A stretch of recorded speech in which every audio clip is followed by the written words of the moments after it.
Merci de nous avoir rejoints. C'est un vrai plaisir de vous accueillir pour ce nouveau Quesaco. Et bonjour, Père Clasen. Bonjour. Alors, ça y est, nous voici à quelques jours de Pâques et à quelques jours aussi du 1er avril. Et souvent, à cette date, on se demande toujours quelle blagounette on va pouvoir faire au bureau. On guette les fausses annonces et les faux articles un peu humoristiques dans les médias. Mais cette année, le 1er avril, c'est quand même tout autre chose pour les chrétiens. Ben oui, c'est le jeudi saint. Donc, on célèbre la Cène, le dernier repas de Jésus. D'ailleurs, vous allez voir que les gens que j'ai rencontrés savent plutôt bien de quoi il s'agit. C'est parti. Alors le mot scène, ça me fait penser tout de suite à un tableau de Vinci qui est au Louvre, donc qui décrit une scène justement où Jésus et ses apôtres sont en train de manger. Et c'est mon seul souvenir par rapport à ce mot. Oui, ça me dit quelque chose. Je pense que c'est le dernier repas de Jésus avec ses apôtres, autour de la table où il donne le pain, le vin, etc. Alors ça m'évoque un repas d'abord, la scène, et puis ça m'évoque ensuite une œuvre artistique. Donc l'œuvre qui se trouve, je crois que c'est au Vatican, où on voit Jésus et ses apôtres en train de prendre un repas, le dernier repas avant la crucifixion du Christ.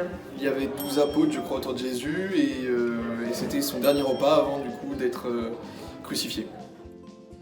Cène avec un C, bien sûr, comme cena en italien ou cena en espagnol pour dire repas. Bon, je vous l'avais dit, c'est pas mal du tout, mais on va aller encore plus au fond des choses avec le Père Clasen. D'abord, revenons un petit peu en arrière. Qu'est-ce qui se passe juste avant la Cène? On est dans quel contexte? Alors en effet, il y a un contexte assez éloigné, mais qui donne une coloration très claire à ce repas du soir, en effet, hein, comme on dit en italien, c'est le dîner, je crois. Oui, tout à fait. C'est quand Jésus dit ou les évangélistes disent que Jésus monte avec résolution vers Jérusalem. Et à ce moment-là, les apôtres lui disent, mais il va y avoir des problèmes, tout le monde t'attend au tournant.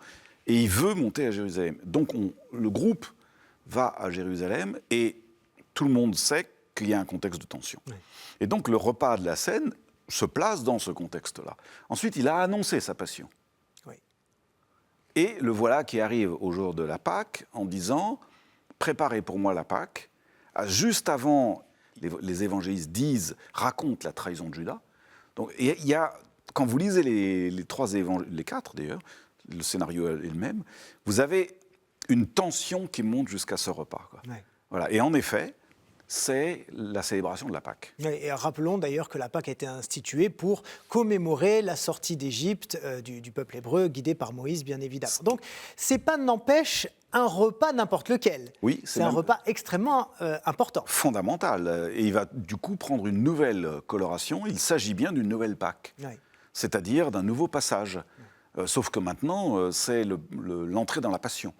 Et donc, qui va être un nouveau passage vers la résurrection. Et puis, une nouvelle coloration de Pâques, parce que Jésus procède au geste habituel de Pâques, sauf qu'il en ajoute un, en rompant le pain, et avec ces paroles absolument stupéfiantes, « Ceci est mon corps », qui là ne sont pas du tout dans le rituel de Pâques juive, qu'il célébrait jusqu'alors. Par exemple, dans Saint Jean, il y a 2 moments où il passe une coupe.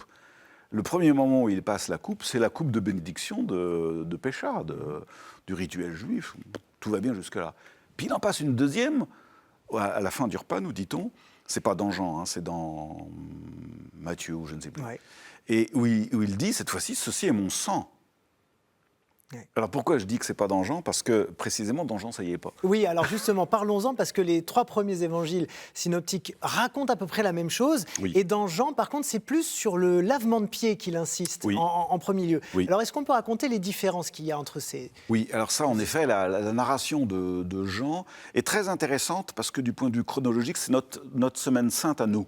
C'est-à-dire la semaine sainte, le jour des rameaux, etc. C'est exactement, si on compte le nombre de jours que Jean nomme, en disant le lendemain, 3 jours après, on tombe sur notre semaine sainte.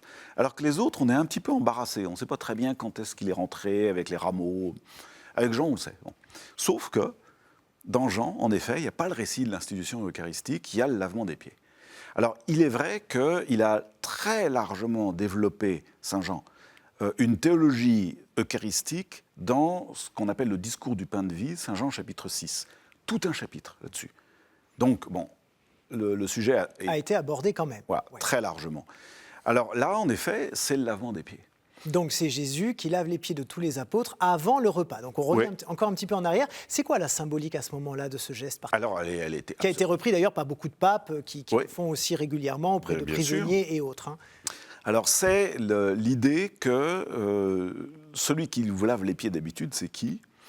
Ben, c'est l'esclave du seuil, le serviteur du seuil. C'est-à-dire, vous arrivez chez quelqu'un, dans ce pays, on se promène en sandales.